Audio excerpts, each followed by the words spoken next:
book with all her test answers into an owl to stop students from cheating.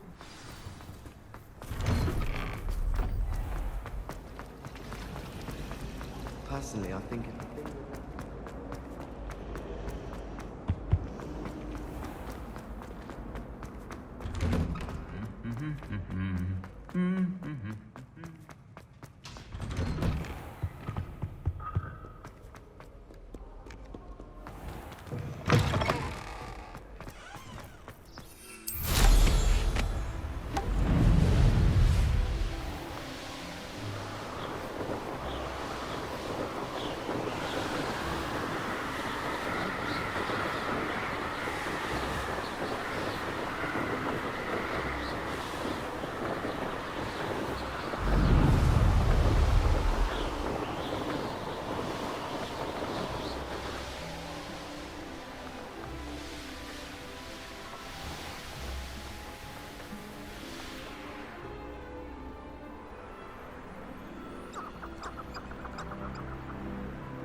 If you put in a good effort, you enjoy the day.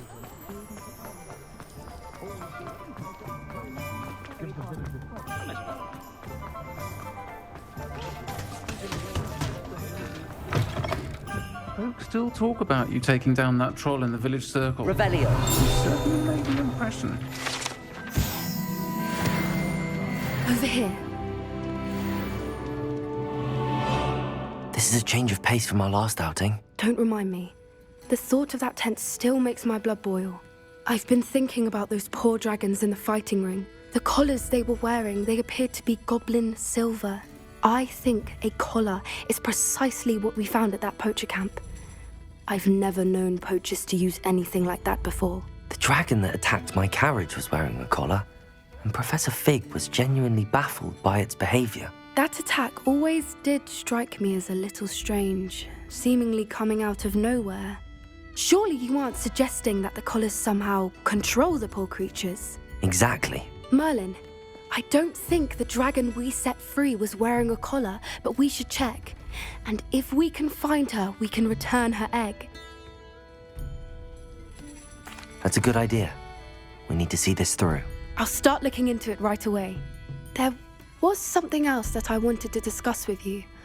I didn't want to press it before. It seems I may have caused you more trouble with Victor Rookwood. Why is he after you?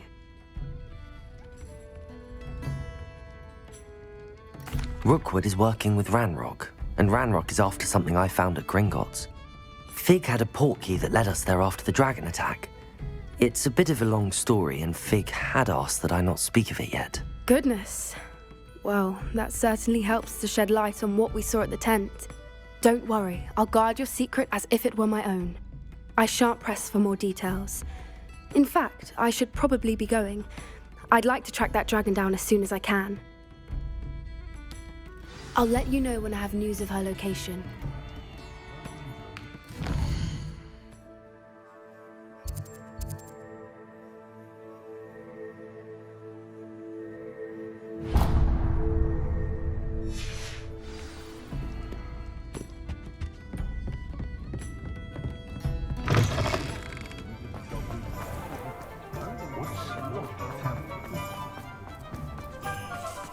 Hello, pardon me.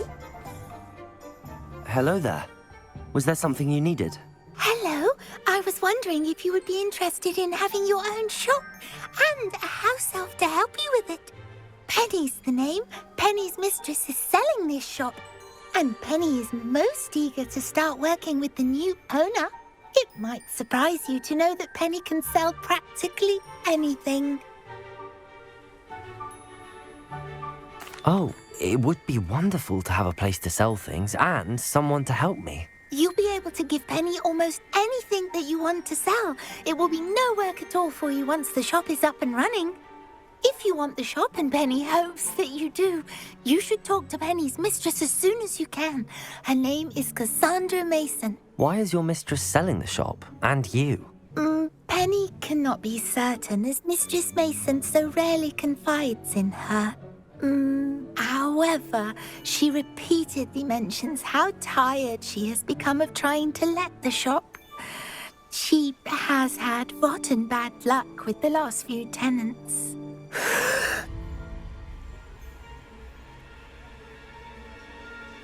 Are you all right? Are you holding your breath?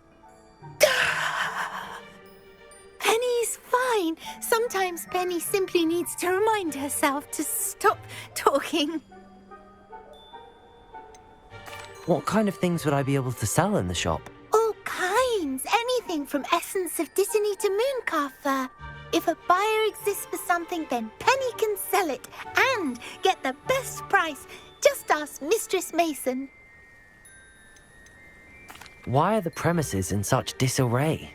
Oh, the previous tenants were not able to manage very well. They seem to have given up rather quickly.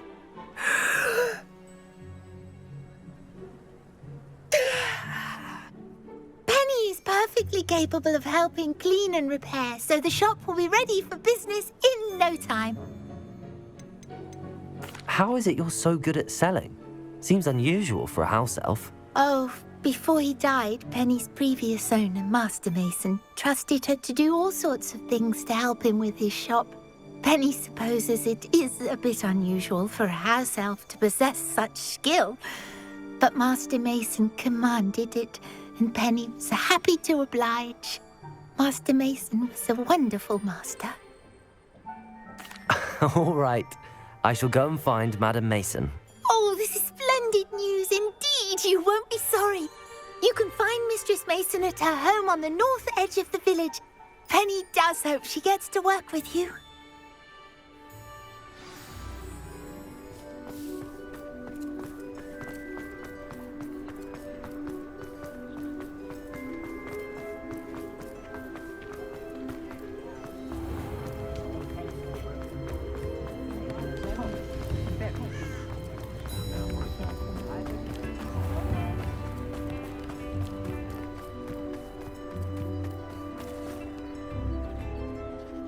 Hello, Madam Mason. I understand you have a shop to sell. Why, yes. Yes, I do. Are you interested? Perhaps. It depends upon your terms. I think you will find my terms quite generous. But, and do please forgive me for asking, don't you think you might be a tad young to own a shop? I have a knack for this sort of thing, if I do say so myself. If I can meet your terms, I hope that you'll sell to me. Well, I reckon you have the confidence needed for such a venture. And of course you'll have Penny to help you. That elf could sell tea to a troll. I assume she told you she comes with the place. She did indeed. I like you. Tell you what, I shall sell you the space for an exceedingly fair price. I think you might just be shrewd enough to make a go of it. An exceedingly fair price for a shop and an elf. What's the catch? Ha! You are wise to be wary in business dealings. No catch, really. I simply ask that you allow me to do you the favour of buying the shop back, at a discount, of course, should your efforts fail. The last thing we need here in Hogsmeade is for one bad apple to spoil the barrel, if you get my meaning.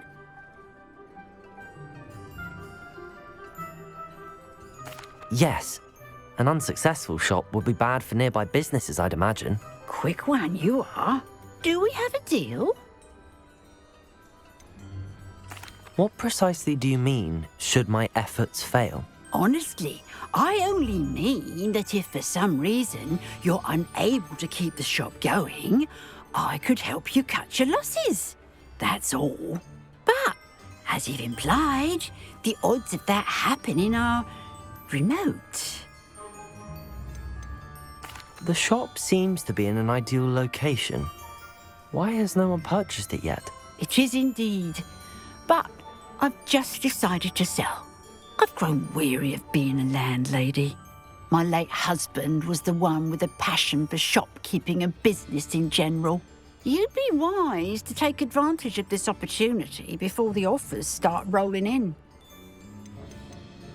It looks to be rather a mess. Why haven't other tenants been able to make a go of it there? As you've no doubt considered, running a shop is not as simple as those less savvy might think. The new owner, however, will have something that previous tenants did not: the benefit of Penny's particular prowess. Her assistance will make all the difference, I should think, in both getting the shop ready for business and ensuring its success. It does sound intriguing, but I need to consider my finances first. I'll come and find you if I'm interested. Very well, but I won't be able to keep the shop available for too long. If you do want the shop, I'd advise you to return to me as soon as possible. Hello again. You know, the shop won't be available forever. Madam Mason, about the shop. Yes? I've decided I'd like to go ahead and purchase the shop. I have to say I'm impressed. You are a remarkably resourceful student. I am indeed. And brave. You won't be sorry. Give me the money and I shall get the paperwork filed immediately. Wonderful. Shall I head directly to the shop? Please do. Oh, one more thing. Since my husband died, I've not been able to bring myself to retrieve some of his personal items. They're in a chest at the back of the shop. Penny has the key. As you get organised, I would be terribly grateful if you could help an old widow and gather his things for me before you open for business. I wish you the very best of luck in your endeavours. Penny will meet you there.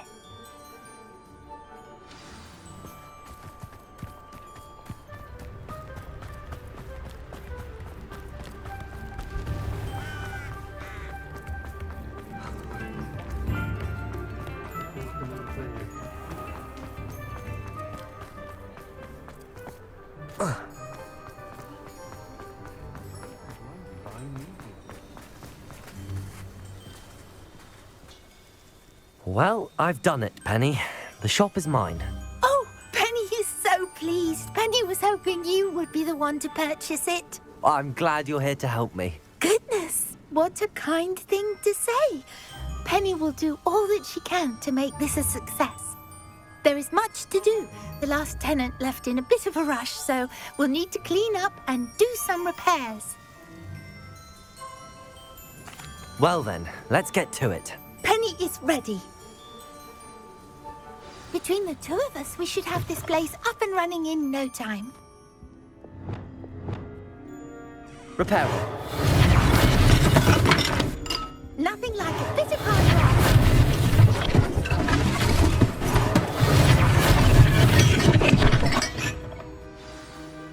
work. Mistress Mason wanted Penny to be sure and give you this key. It opens a chest in the back room of this shop. Oh yes, she mentioned it to me. It contains some of her late husband's belongings. Penny wonders if you should open the chest.